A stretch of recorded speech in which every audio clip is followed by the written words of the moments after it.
আসসালামু আলাইকুম, welcome back to my channel. আজকে আমি আপনাদের সাথে শেয়ার করব কাঁচা আমের শরবত।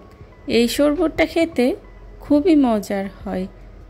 এই গরমে কাঁচা আমের শরবত আমাদের স্বাস্থ্যের জন্য খুবই উপকারী। আশা করছি আমার আজকের এই রেসিপিটি আপনাদের কাছে খুবই ভালো লাগবে। যদি ভালো লাগে তাহলে অবশ্যই একটি লাইক দিয়ে পুরো ভিডিওটি কন্টিনিউ করবেন প্লিজ। কাঁচা আমের শরবত বানানোর জন্য এখানে আমি নিয়েছি 3টি কাঁচা আম। এখন আমগুলোকে আমি একটি পিলারের সাহায্যে খোসা ছাড়িয়ে নিচ্ছি। এভাবে আমি সবগুলো আমের খোসা ছাড়িয়ে নিয়েছি। আমার সবগুলো আমের খোসা ছাড়ানো হয়ে গিয়েছে। এখন একটি ছুরির সাহায্যে আমগুলোকে আমি ছোট ছোট কিউব করে কেটে নেব।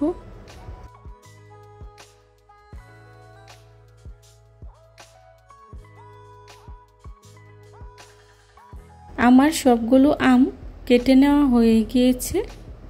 এখন আমগুলোকে আমি খুব ভালো করে ধুয়ে পরিষ্কার করে নেব, যাতে কোনো ময়লা না থাকে।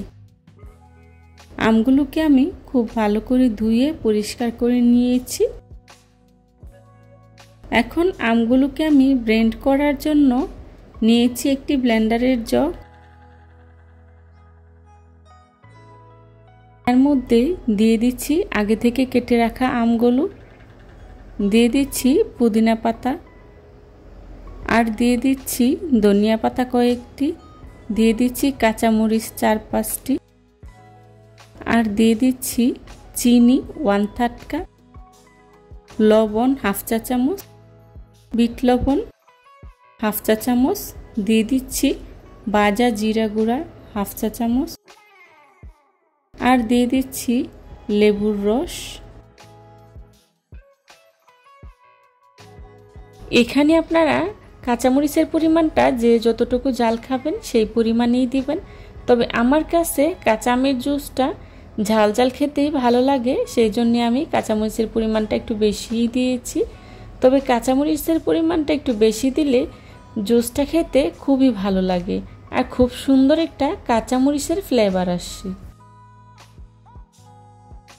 এখন এর মধ্যেই দিয়ে দিচ্ছি পানি 1/2 কাপ।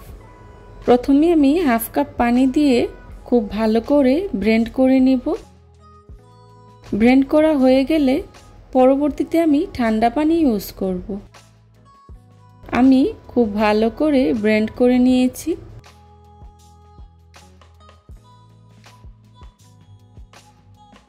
দেখুন কতটা মিহি হয়েছে। এখন এর মধ্যেই দিয়ে দিচ্ছি ঠান্ডা পানি। আপনারা চাইলে বরফও ইউজ করতে পারেন।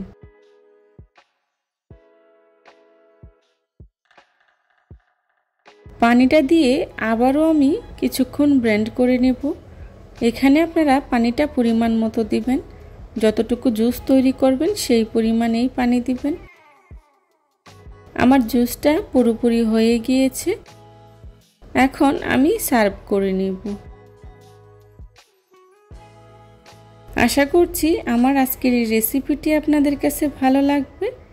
যদি ভালো লাগে তাহলে লাইক, কমেন্ট, শেয়ার এবং সাবস্ক্রাইব করে পাশে থাকা বেল আইকনটি অন করে দিবেন, যাতে করে আমি ভিডিও ছাড়ার সাথে সাথেই আপনাদের কাছে নোটিফিকেশন পৌঁছে যায়।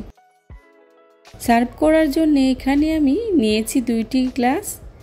এর ভিতরেই দিয়ে দিচ্ছি কয়েকটি বরফের টুকরা। এখন এর মধ্যেই দিয়ে দিচ্ছি আগে থেকে তৈরি করে রাখা শরবত। উপর থেকে আমি আরও কিছুটা বরফ দিয়ে দিচ্ছি। আশা করছি আমার আজকের রেসিপি আপনাদের কাছে ভালো লাগবে। ভালো লাগলে বাসায় একবার হলেও ট্রাই করে দেখবেন, আর কেমন হয়েছে আমাকে কমেন্টস করে জানাবেন। এই ধরনের সব ঘরোয়া এবং মজার মজার রেসিপি পেতে আমার চ্যানেলটি ভিজিট করে আসবেন প্লিজ। পরবর্তী রেসিপি দেখার আমন্ত্রণ জানিয়ে আজকের মতো এখানেই বিদায় নিচ্ছি। সবাই ভালো থাকবেন, সুস্থ থাকবেন। আল্লাহ হাফেজ।